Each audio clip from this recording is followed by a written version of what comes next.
historians don't actually believe women married animals.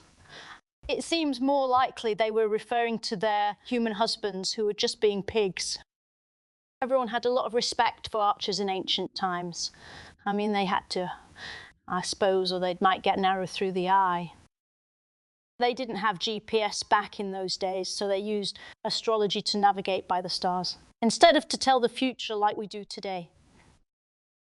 Ancient humans invented bronze by melting copper in tin cans. What the copper did to deserve this fate is lost to history.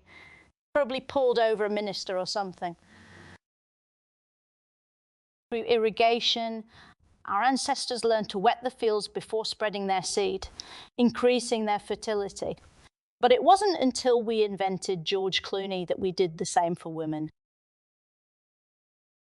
Humans made bricks and learned masonry, the ancient craft of stacking rocks on top of each other, create walls, buildings.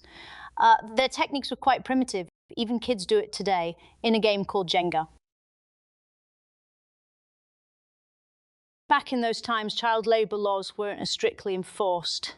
The kids were malnourished, which meant they had little bodies, and their parents were glad to be rid of them for the day, so they'd spend their hours looking for lumps of coal in tiny holes in the ground.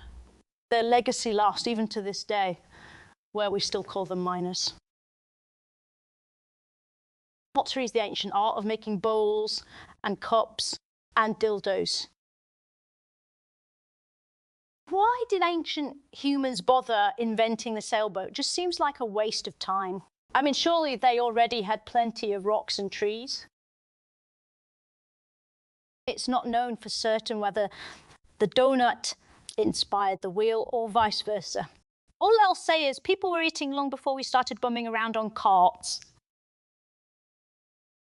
We invented writing thousands of years ago, but it wasn't until 1989 that we finally found something worth writing about when Technotronic wrote the lyrics for their hit techno anthem, Pump Up the Jam.